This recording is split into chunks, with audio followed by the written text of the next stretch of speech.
again, trying to give themselves another chance to make it over towards those overseas events and represent their region. You've seen it mixing up with a couple of different Protoss, but at least for the man that qualified for Valencia, it is going to be the player in the top left here, the blue Protoss. Nice.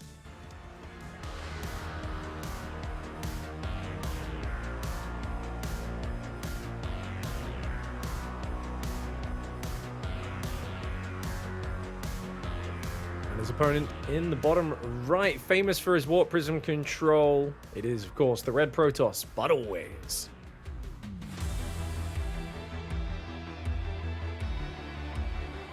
I've missed these intro songs, mate.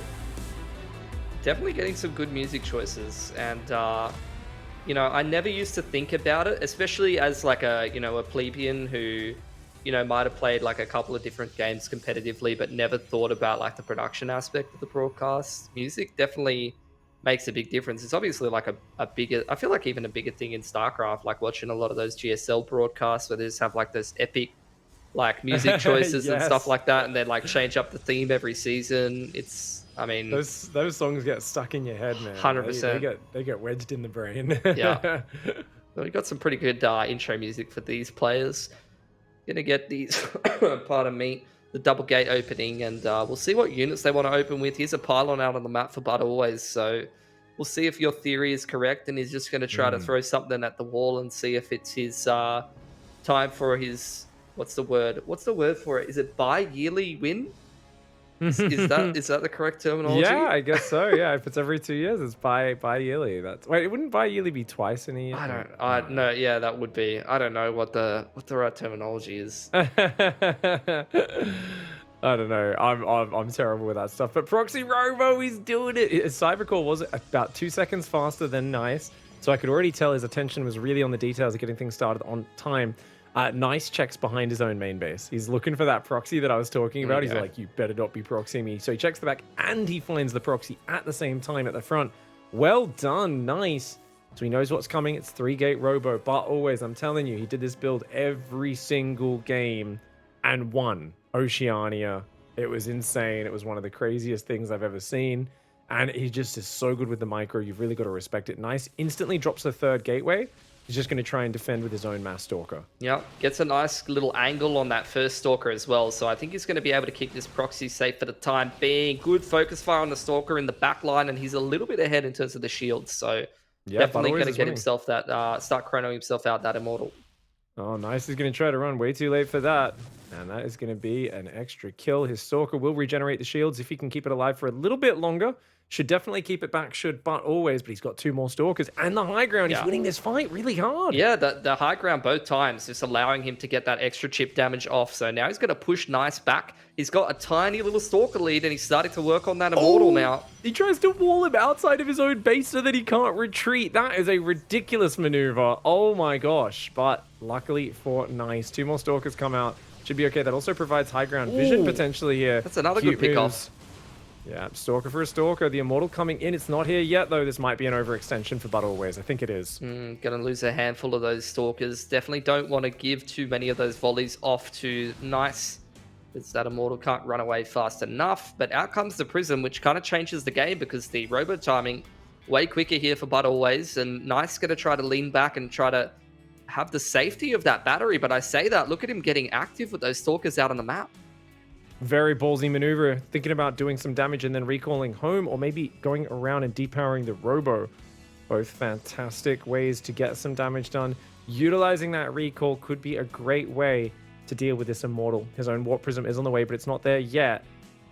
And those pylons looking very exposed. If he focuses those, that's going to be big. Yeah, try to depower those 3 gateways. Definitely would weaken the reinforcements. Here we get the pickups of the Immortal up onto the high ground. Going to start chipping away at those gateways. Battery for safety, a couple of sentries sprinkled in, so force field a very real factor in some of these fights. Stalker's behind the wall trying to fight there, but of course it's very hard for ButAlways to defend. He's taking down one of the gateways, but still feels like a really hard position he finds himself in. Nice, stressing him out with this counterattack. A few more pylons come in. He doesn't get those up, then he will not be able to warp in off these gateways. This is all of his production right there, and it gets depowered. That is so painful. Gonna try to get that back online as soon as possible, but nothing to really defend here unless he's going to go for a recall, and that's exactly what he has to. He cannot afford to lose this production. He's just going to get this one Immortal back. Nice force field to keep some of those Stalkers in position, and he misses the recall on one of them, so able to chip away at a few of those. Doesn't have the pressure to keep fighting at the front, so things kind of normalizing a little bit, but you got a pretty big army advantage here for ButAlways. Yeah, not bad. RoboBay goes down, so Nice is going to try to go Disruptors from here. Or maybe a single Colossus to crush force fields could be useful as well. Prism very damaged for Nice. 22 probes for each side. Very low on the economy. So there's 2 gateways up with a 3rd on the way for Nice. So he will be equalizing. Actually, no. ButAlways only has 2 gates because he lost one of his, right? Yeah, he lost he's actually the down. Initial push. These batteries 15. definitely going to help out. He finally gets an Immortal popping out, but this is where ButAlways is going to start leapfrogging. Try chip away some of the damage here and just leapfrog up onto the high ground. He has got that one Immortal advantage, Pig. Oh, that's big. Oh, my lord. Oh, he no. loses the Prism and he had it. Oh, He my had gosh. the Immortal inside. Yes, that was such a big mistake for ButAlways. There was no need to force the issue there. You know, the thing is, his wall-off's been broken. He could just expand. And that he was up like 15 army supply. Now he's dead even. He could have just expanded, but remember, ButAlways, it's always like one base or die trying. That is his style in this matchup. He very rarely transitions or expands. He does it now, but imagine if he did it with a Warp Prism active and all of that advantage. Look at this counter attack. Very nice move. Nice is going to depower the robotics, and that's going to give him an epic advantage. Oh, the Disruptor shot, pretty good. Doesn't finish off the Immortal. But this is going to just keep him safe at home while he just keeps active out on the map with that Prism. Gets rid of the Robo. Here's the expansion for ButAlways, but he's starting to fall behind in terms of the overall firepower. And with these Disruptors and the Speed Prism coming out, this could be an opportunity for Nice to start kind of outmaneuvering his opponent. Oh, man. If that Prism gets caught, obviously it's a big turnaround, and suddenly it's ButAlways back in a good position. I like that he force field is kind of like screwing around there just to delay the expansion. He gets a good, advantage on that, and having Blink up way quicker will be massive. The thing is it up quick enough to defend this push? Having lost an Immortal severely weakens his staying power in the fight, and it feels to me like Nice has got to go across the map and try to do something. I mean, I'm just looking at these Disruptors, like, the Blink's halfway done. Even after the Blink gets done, like, when you're defending back at home, at some point, you know, you're going to be drip feeding in those Disruptor shots if you're going for an all-out assault, or as you see, get active with that Speed Prism, but it is a little bit weak, so can't afford to miss micro that. Stalkers do not have Blink yet, and here we go. Oh, he's going to drop right into his face. Crazy move for Nice. Oh, that is so much damage. Gets himself 3 Stalkers, just continually eking himself ahead in terms of the army supply. Up 12 now, and like, it just feels like these Disruptors are going to be able to get incremental damage, whether he wants to go, you know, the harassment route, or whether he wants to take, you know, a fight out in the open. Trying to catch the Prism now with those Stalkers just spread across that map, but unable to find it. It's going to rotate around the right side, potentially get more damage. Nice, just calmly navigating the chaos. ButAlways wants this to be over on one base, but now we're at 2 base versus 2 base. He wants to do something here. Oh man, even more damage going down. These Disruptor drops just massive. He's just got that one back at home for safety. The recall well timed after chipping away a couple of those probes. There's the blinking towards the main though, Pig. He throws a Disruptor in the wrong direction, does Nice there. A little bit of a panic shot. Force fields on the ramp, pretty big. The Speed Prism, though, will juggle units up. Zealot's trying to warp in as well. Seeing if he can get these units to safety. The Immortal is going to get sniped down there of Nice, but he gets a big Disruptor shot. Takes out a few of his own probes, but so many of ButAlways Stalkers go down. It's Nice outmaneuvering his opponent, well aware of the tendencies, even though it was impressive that you could see ButAlways keeping that game competitive despite the fact that he got scouted very early on there. Still definitely had a little bit of, you know, threatening power at the front, able to pick off that gateway. I thought he was going to be able to maybe try and get across the line there, but Nice just hanging on. And as soon as I saw those Disruptors started to trickle out, I felt like that was really the difference maker. Yeah, pretty big moment as well. The Prism snipe, the Disruptors were huge. It's interesting how that early game went, because ButAlways did win the first few skirmishes and looked like it was going well. But how quickly things fall apart in PvP. And Nice, I think what I'm most struck by is how calm he looks on the camera. He's like, just another day playing PvP in the Taiwan region, you know, proxy robos. I'm sieged up in my main. I'm doing a 5-stalker counterattack to kill a gateway and 2 pylons. Really weird, crazy situations for the people who play very passive PvP, but for him, it's just another day. 100%. So look, nice might be cool, calm and collected, but ButAlways might need a little bit of a breather. See if he's able to bounce back and recover and even up the series just after this break.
Cheers for sitting through the bangers in the break. We're back into the middle of this series between Nice and ButAlways, and we'll see if we're going to get a 3-mapper out of this PvP yet. Into the winners match here, so this could be a potential easier chance for one of these blokes to roll themselves straight in towards that playoff bracket. And look, I think both of them last time able to do so, just about whether they can kind of go the distance in that playoff bracket once they make it there. Yeah, definitely going to be interesting to see if things can be mixed up. I think the last game started so well for ButAlways that I'm worried that he's going to do the exact same thing again, and Nice is going to be even crisper and like not lose the Stalker Jewel at the start, that sort of stuff. So definitely want to see ButAlways bring out a surprise. Cannon Rush is what I'd love to see. I don't think we see enough of it. Problem is, this region, everyone plays against Hass all day. They're probably some of the best defenders of Cannon Rushes in the world. There you go. I don't think I've seen a cannon rush in a PvP for the longest time now. So I would be all for it. And look, you said, you know, the approach from ButAlways might have to be just kind of see what he can throw at the wall and see if it's going to stick. So I think cannon rush definitely falls under that category. But obviously we do know that he's been a player who's played in this region for quite a few many years now and has definitely played his fair few games against Nice. So maybe he'll back himself. It depends, I guess, kind of what kind of mentality you're going to have when you're down 0-1, but a little bit less pressure knowing that you are still, you know, in that upper bracket of the GSL group. You're not going to be eliminated if you drop this series or anything like that. So maybe you do back yourself a little bit more. Yeah, it definitely gives you that little room for error, right? You can make a mistake here or there. You know, it was a funny moment, actually, thinking back on that last game. I'm pretty sure the Immortal got out of the Warp Prism, but then it got picked back up.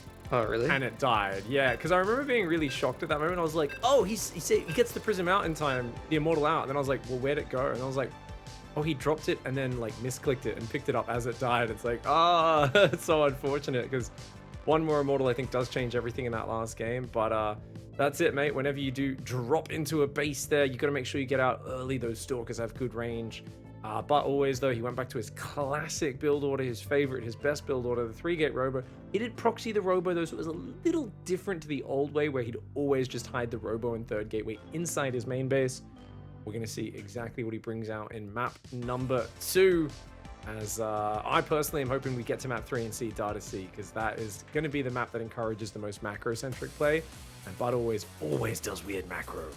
Alrighty, well, speaking of the man down here in the bottom left, finds himself down 0-1 in this series, but let's see what he's got for us on Waterfall. It is the red Protoss, ButAlways.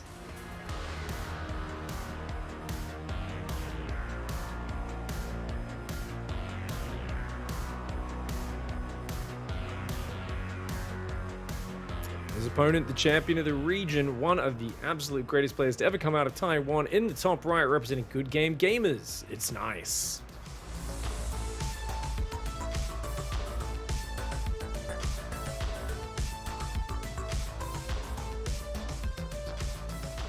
Best team name. Good Game Gamers Incorporated Team Clan Club Esports. If they joined with Dragon Phoenix Gaming, it would be the greatest crossover event / team of all time. It'd be like Good Dragon Game Phoenix Gaming. That sounds like just a bad translation, honestly. And actually, there'd be 2 gamings on the end. Sorry, gaming at the end. Yeah, I remember some weird like qualifier I was casting in another one. Someone just added every like word that you'd expect to see outside of like a teams or org. It'd just be like Team Club Gaming Esports Incorporated, you know, like 17 words long. That's what they submitted into the qualifier for their team names. So haven't quite got to that level yet, but look, insane. We'll see. That's cheeky. That's cheeky from Nice. Crazy as well. Just looking back on the stats, is just realizing how the fact is that out of the last, I think it's like the last 8 of these regionals, Nice has won 6 of them. 2 of them he's lost to Haas. I mean, that's just, it's a very a large amount of dominance. What is happening, mate? What is this? I mean, he's rallying his Stalkers out of the, over towards the other side of the map to go and defend his Robo, right? And we do have this pylon in the back of the base. I'm wondering if that's ever going to get checked. So Nice built 2 pylons, right? So this one's the distraction, and the other one's the secret pylon that he hopes goes unnoticed. Yeah. Oh my lord. And that's going to stop the Stalkers rallying over to defend the Robo. What in the heck? This is going to get so weird so quickly. Oh my gosh. Okay, he's delayed the Stalkers. He's getting a lot of damage done. Extra pylons have been built here, but always is 100% committed to this. Yeah, I like that though. Like, obviously he knows that his Stalkers are going to be late, so he wants to just kind of have that extra pylon in there for safety. Finally starts chronoing out that Immortal. Probe gets picked off, and he does again get the first volley in terms of the Stalker duel. Oh, big micro advantage here for ButAlways, but the third and fourth Stalker arriving. Yeah, Good pullback. He's got great game sense. That's going to change things a little bit. You've cast a cursed him, and unfortunately this time he is not winning the Stalker battle. His Immortal is going to pop out though. Here goes the Immortal. Oh, the Immortal could pop out and change things drastically. That does so much damage to those Stalkers.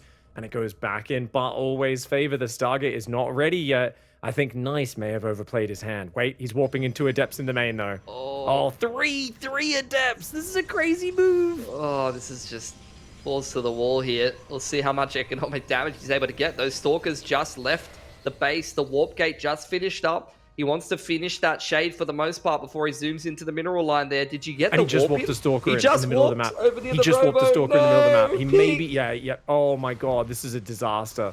ButAlways is going to pull his probes and go all in because he doesn't even have enough money. Okay, he will be able to warp in some Stalkers if he wants to, but he's diving for the main base, and there's a Void Ray about to pop. That Void Ray, if it's got a shield battery with it, I don't think he can break it. Battery's finishing up. Starting to get this warp in. Here he goes, ButAlways going straight up. There's already a battery in the back line. Second one finishing up as well. Overcharge comes in. He's going to pull the probes. Void Ray overcharges as well. And it seems like he's starting to shred through some of these Stalkers. GG gets called. That's the 2-0 for Nice. ButAlways a little bit frustrated there. But at the end of the day,